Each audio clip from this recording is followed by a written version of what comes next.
الحمدللہ رب العالمین والعاقبۃ للمتقین والصلاة والسلام علی سید الانبیاء والمرسلین اما بعد فاعوذ باللہ من الشیطان الرجیم بسم اللہ الرحمن الرحیم ورفعنا لک ذکرک آمنت باللہ صدق اللہ العظیم وصدق رسولہ النبی الکریم الامین ورؤوف الرحیم ان اللہ وملائکتہ یصلون علی النبی یا ایہا الذین آمنوا صلوا علیہ وسلموا تسلیما۔ مل کے پڑھیے صلاۃ والسلام علیک یا سیدی یا رسول اللہ وعلی آلک واصحابک یا سیدی یا حبیب اللہ۔ الصلاۃ والسلام علیک یا سیدی یا نبی اللہ وعلی آلک واصحابک یا سیدی یا رحمۃ للعالمین۔ بلغ العلا بکمالہ کشف الدجا بجمالہ حسنت جمیع خصالہ صلو علیہ وآلہ۔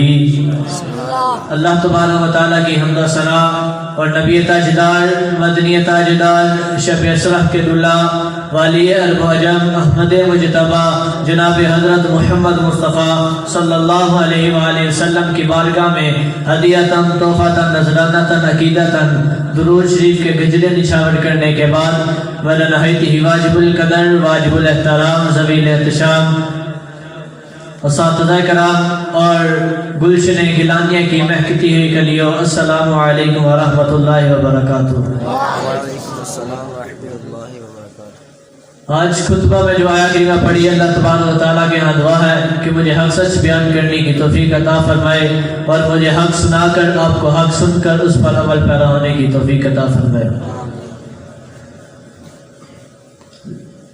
خالق مالک کائنات نے اپنی لارائب کتاب قرآن پاک میں ارشاد فرمایا وَرَفَعْنَا لَكَ ذِكْرَكَ، اور ہم نے بلند کیا آپ کے لیے آپ کے ذکر کو۔ سبحان اللہ۔ ہم بلند کرنے والی ذات بھی ورا الورا ہے اور جس کا ذکر بلند کیا جا رہا ہے وہ بھی ذات ورا الورا ہے۔ سبحان اللہ، بے شک۔ حضور کی شان جتنی بھی بیان کی جائے ختم نہیں ہو سکتی۔ کسی شاعر نے خوب لکھا زندگیاں ختم ہوئی قلم ٹوٹ گئے لیکن آقا آپ کی شان میں ایک باب بھی مکمل نہیں ہوا۔ سبحان اللہ، اللہ اکبر۔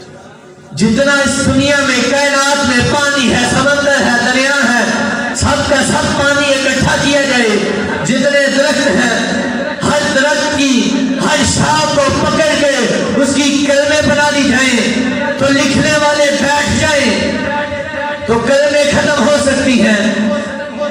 پانی جو شاہی بنا ہے وہ ختم ہو سکتا ہے، لکھنے والے ختم ہو سکتے ہیں لیکن حضور کی شان ختم نہیں ہو سکتی۔ اسی شان میں جو حضور پاک صلی اللہ علیہ وآلہ وسلم کو معجزہ ملا، معجزہ معراج، اس کو آج تھوڑا سا بیان کرنا چاہتا ہوں۔ پہلے نمبر معجزہ چیز کیا ہے؟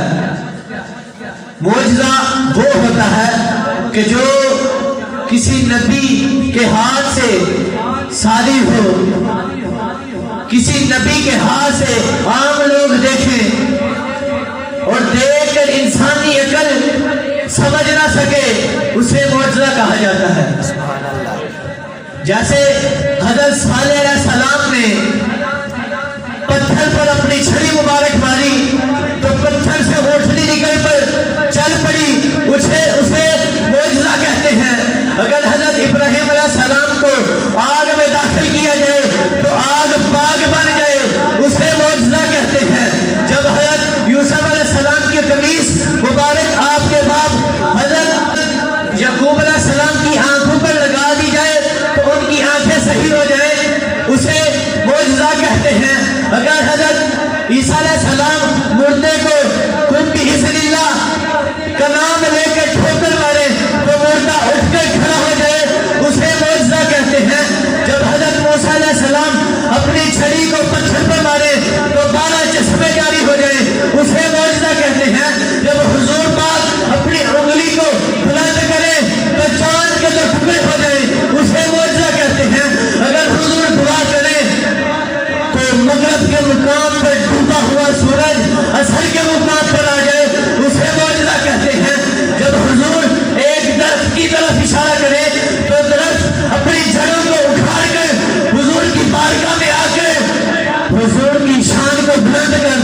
معجزہ کہتے ہیں۔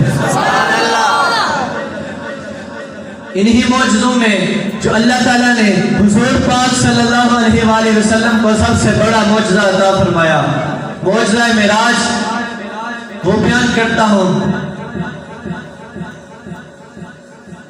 کہ جب مختصر وقت میں مختصر بیان کرتا ہوں کہ جب نبی پاک صلی اللہ علیہ وآلہ وسلم اپنے بستر پر آرام فرما رہے ہیں، اللہ تبارک و تعالیٰ نے حضرت جبرائیل امین کو بھیجا حضور پاک صلی اللہ علیہ وآلہ وسلم کو لے کر آنے کے لیے۔ اب حضرت جبرائیل امین جب نبی پاک صلی اللہ علیہ وآلہ وسلم آپ صلی اللہ علیہ وآلہ وسلم کے قدموں مبارکوں کو بوسہ دیا، جب حضور پاک صلی اللہ علیہ وآلہ وسلم بیدار ہوئے تو حضور نبی پاک صلی اللہ علیہ وآلہ وسلم کو ساتھ لیا، اور جب آپ صلی اللہ علیہ وآلہ وسلم کے سینے مبارک کو چاک کیا گیا۔ اب اس مسئلے سے، مسئلہ تو ایک ہے لیکن بہت زیادہ اس مسئلے سے بڑے مسئلے حل ہو جاتے ہیں۔ جب نبی پاک صلی اللہ علیہ وآلہ وسلم کے سینے مبارک کو چاک کیا گیا، اب اگر ہم ظاہری دنیا اس دور میں دیکھیں تو ہر بندہ اس دل کا محتاج ہے۔ اگر دل دھڑکنا چھوڑ دے بندے کی سانسیں ختم ہو جاتی ہیں، اگر دل اس جسم سے نکل کر باہر نکل جائے پھر بھی انسان کی سانسیں رک جاتی ہیں۔ اب جب حضور پاک صلی اللہ علیہ وآلہ وسلم کوئی اور بیان نہیں کر رہا، میرے حضور پاک صلی اللہ علیہ وسلم بیان فرما رہے ہیں۔ اس دنیا میں جو کتاب آئی کوئی شک کیا جا سکتا ہے، کسی مفتی نے لکھی، کسی عالم نے لکھی، کسی نہ کسی بات پہ اختلاف آ سکتا ہے، فقط اللہ کا قرآن اور مصطفیٰ کا فرمان ایسی کتابیں ہیں جن پر کوئی شک نہیں کر سکتا۔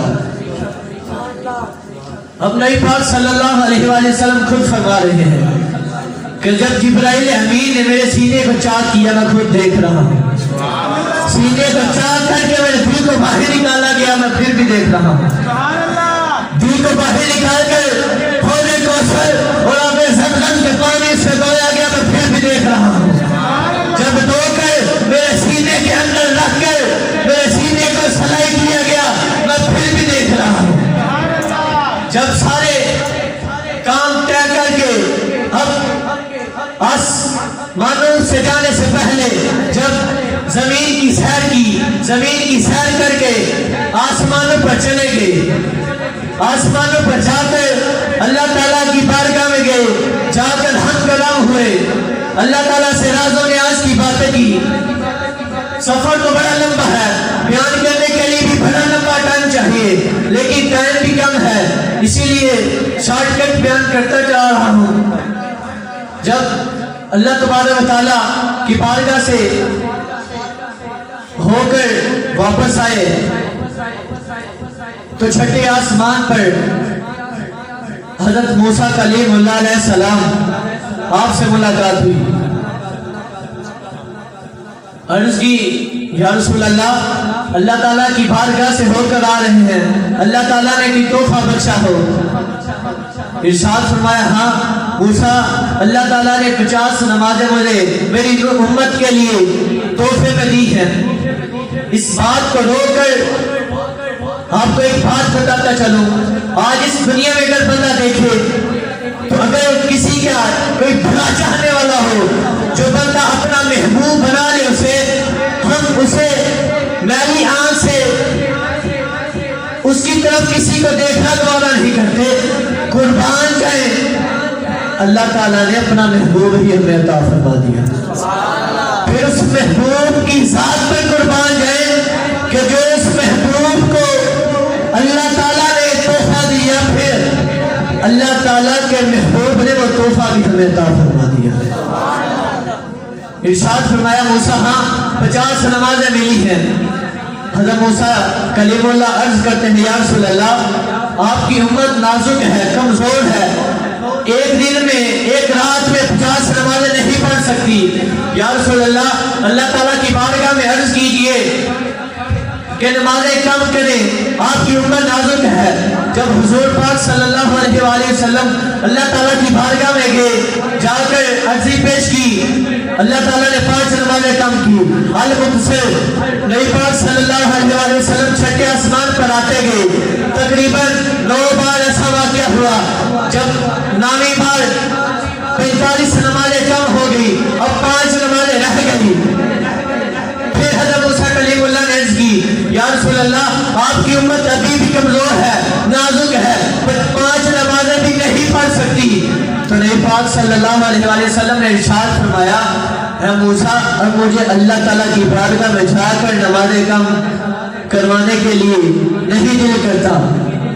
یہاں بھی ایک بات ملتی ہے، نبی پاک صلی اللہ علیہ وآلہ وسلم نے یہ نہیں کہا کہ اگر میں اللہ کی بارگاہ میں گیا تو نمازیں کم نہیں ہوگی، بلکہ پتہ چلا کہ اللہ تعالیٰ حضور کی بات کو ٹال ہی نہیں سکتے. نبی پاک صلی اللہ علیہ وسلم نے ارشاد فرمایا کہ موسیٰ، اب میرا دل نہیں کرتا کہ اللہ کی بارگاہ میں جا کر جو اللہ نے تحفہ دیا ہے وہ اور کم کرواؤں.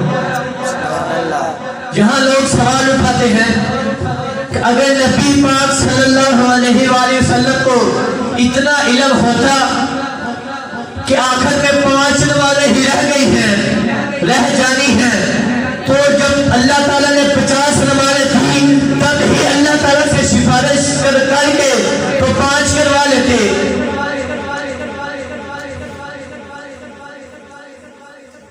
تو یہاں جواب لکھنے والوں نے لکھا ہے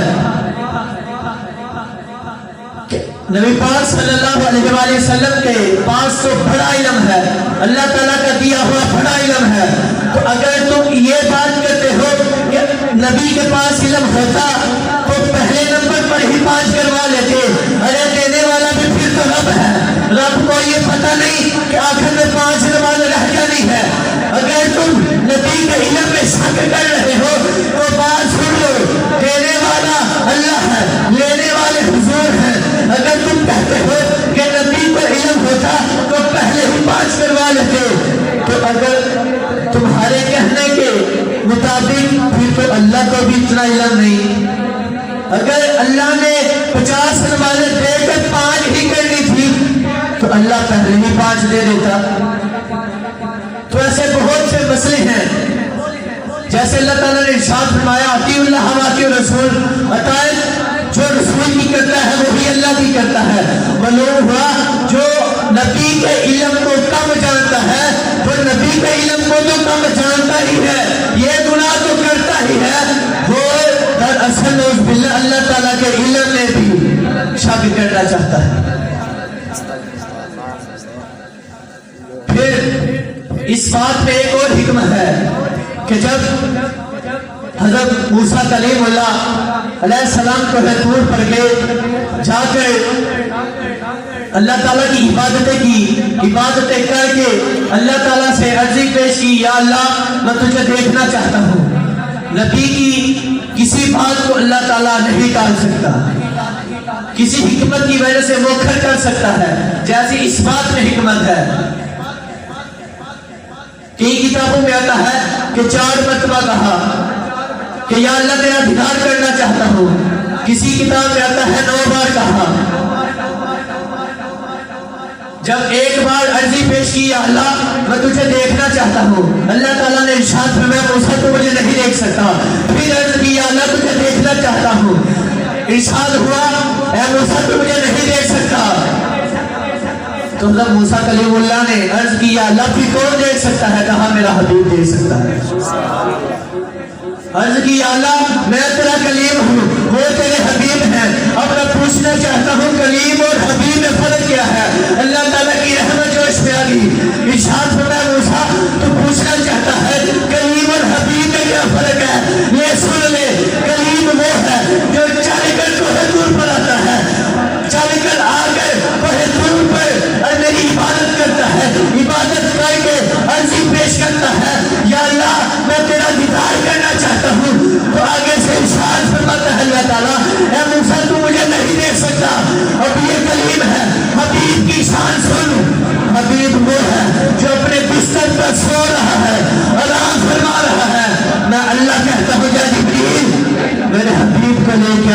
کرنے کا دور کرتا ہے. تو جب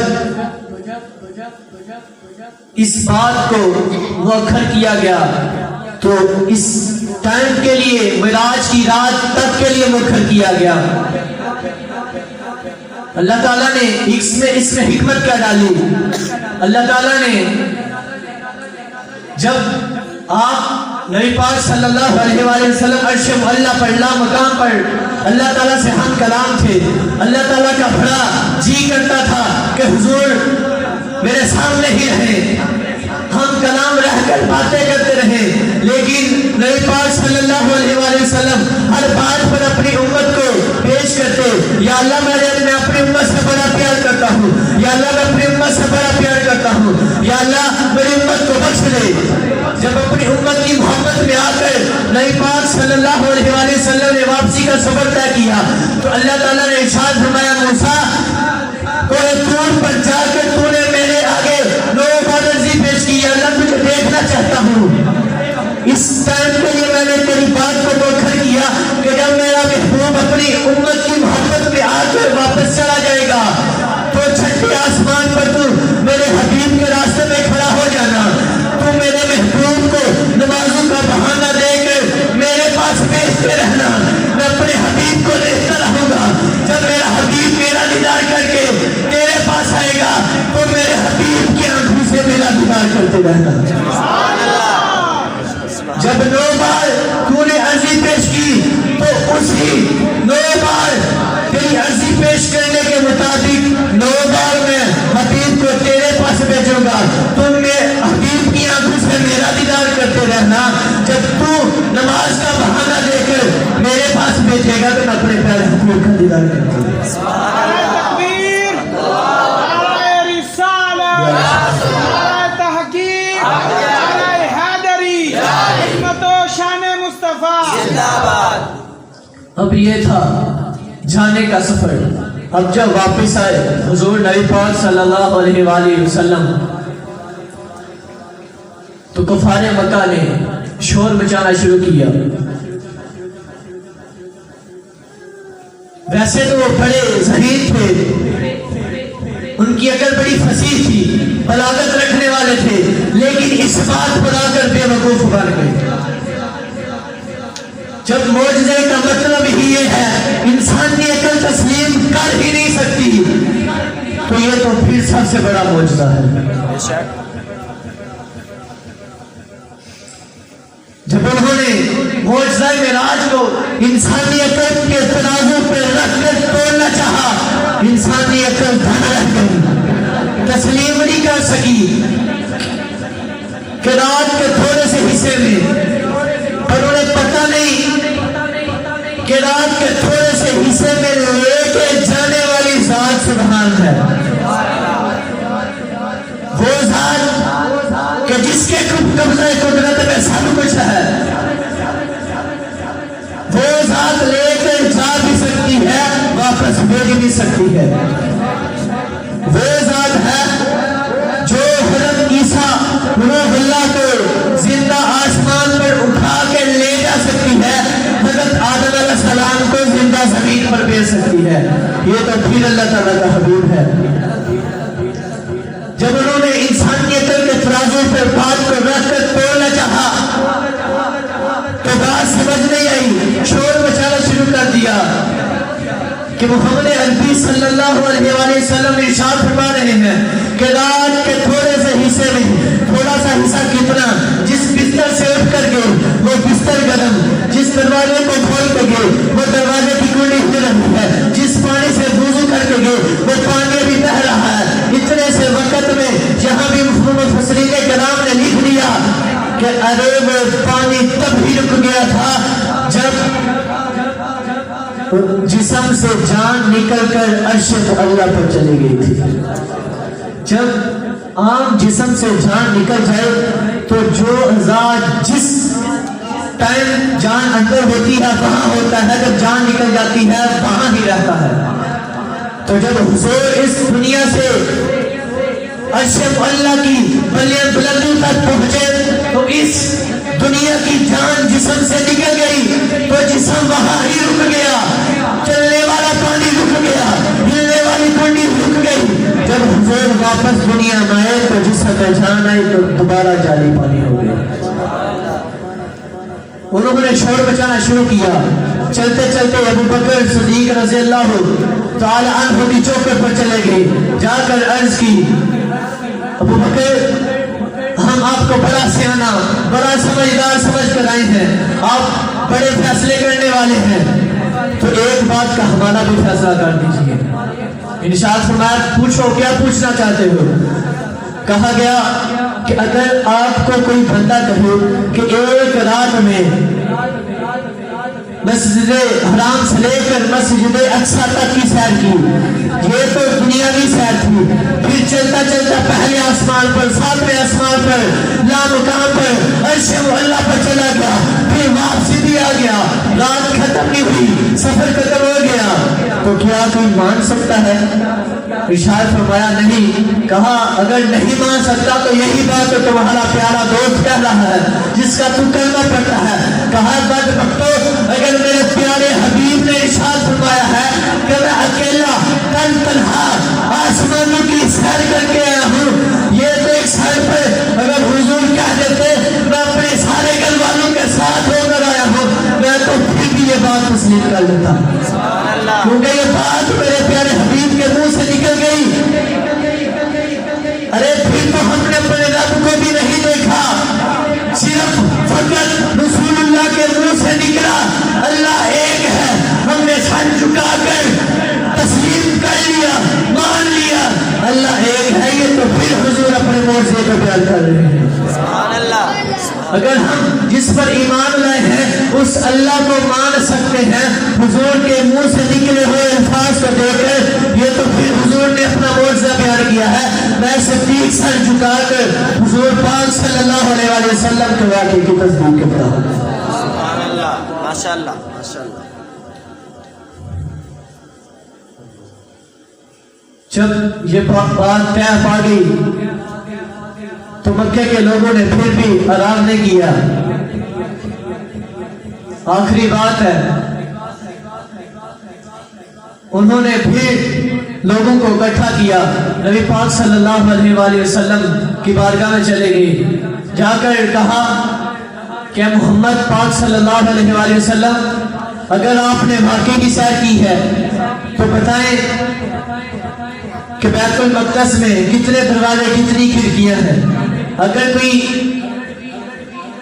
اس دنیا میں کسی جگہ سیر تفریح کے لیے جائے تو وہ فقط نظارے لینے کے لیے جاتا ہے، اللہ تعالیٰ کی قدرت کو دیکھنے کے لیے جاتا ہے، نہ کہ کوئی چیز گرنے کے لیے جاتا ہے۔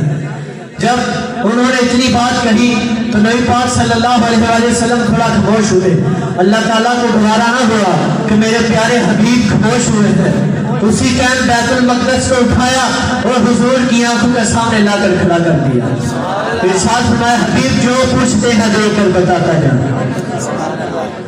پھر بات یہاں رکی نہیں، پھر کہہ دیا کہ پیارے محمد اگر آپ نے سفر کیا ہے تو بتائیں کہ جو ہمارے دو قافلے جا رہے تھے وہ کہاں پہنچے ہیں؟ المقصر حضور پاک صلی اللہ علیہ وآلہ وسلم نے بتایا، بالکل صحیح بتایا کہ آپ کے جو قافلے جا رہے ہیں اس مقام پر پہنچے ہیں۔ بات یہاں بھی نہیں رکی، پھر کہنے لگے کہ یا رسول اللہ اگر وہ قافلے جا رہے تھے تو آپ بتا سکتے ہیں کہ وہ قافلے واپسی کب تک پہنچیں گے؟ نبی پاک صلی اللہ علیہ وآلہ وسلم نے ارشاد فرمایا کہ پہلا قافلہ طلوع آفتاب کے وقت پہنچ جائے گا، دوسرا قافلہ جب آدھا دن رہ جائے گا تب پہنچ جائے گا، تیسرا قافلہ جب غروب آفتاب کے ٹائم پہنچ جائے گا۔ اب کفار بھی آنکھوں کی ٹکٹکی لگا کر سورج کی طرف دیکھنا شروع کر دیا، ادھر صحابہ کرام نے بھی آنکھوں کی ٹکٹکی لگا کر قافلے کی طرف دیکھنا شروع کر دیا۔ کفار سورج کی طرف دیکھ رہے ہیں، صحابہ قافلے کی طرف دیکھ رہے ہیں۔ جب سورج کی کرنیں شروع ہوئی تو کافروں نے شور مچانا شروع کر دیا کہ سورج تو طلوع ہو رہا ہے، قافلہ نہیں آ رہا۔ ادھر صحابہ کرام نے بھی کہا خدا کی قسم قافلہ پہنچ گیا ہے. اسی طرح دوسرے قافلے کا بھی انتظار کرنا شروع کر دیا. جب آدھا دن گزر گیا قافلوں نے پھر شور مچانا شروع کر دیا. آدھا دن تو گزر گیا ہے قافلہ نہیں پہنچا. تو صحابہ کرام نے آواز بلند کی خدا کی قسم قافلہ پہنچ گیا ہے. جب تیسرا قافلہ پہنچنے کا ٹائم ہوا اب سورج غروب ہوتا جا رہا ہے. قافلہ کسی مشکل کی وجہ سے کسی پریشانی کی وجہ سے رستے میں رک گیا. اب سورج غروب ہوتا جا رہا ہے قافلہ رکا ہوا ہے. اللہ تعالیٰ کو گوارا نہ ہوا کہ جو میرے پیارے حبیب نے بات کہی ہے یہ پوری نہ ہو. اللہ تعالیٰ نے سورج کو حکم دے دیا اے سورج جب تک قافلے والوں کی مشکل حل نہیں ہو جاتی جب تک انہوں نے چلنا شروع نہیں کر دینا اے سورج تو بھی اپنے مقام پر رک جا. جب آخری قافلہ چلا تو ادھر سورج ڈوب رہا ہے ادھر قافلہ پہنچ رہا ہے. تو معلوم ہوا کہ حضور پاک صلی اللہ علیہ وآلہ وسلم کا علم بھی وراء الورا ہے. حضور کے معجزے بھی وراء الورا ہے. اللہ تعالیٰ کی بارگاہ میں دعا ہے کہ اللہ تعالیٰ ہمیں بھی حضور پاک صلی اللہ علیہ وآلہ وسلم کی بارگاہ میں جیسے حضرت صحابہ کرام تمام صحابہ کرام نے حضور پاک صلی اللہ علیہ وآلہ وسلم کو مانا ایسے ہمیں بھی ماننا نصیب فرمائے. جو کچھ بھی میرے دل میں تھا میں نے بیان کر کے آپ کے سامنے رکھ دیا. اور جس کے جی میں جو آئے وہی پائے روشنی جس کے جی میں جو آئے وہی پائے روشنی. میں نے تو دل چلا کے سب یہاں رکھ دیا. ماشاءاللہ. اللہ تعالیٰ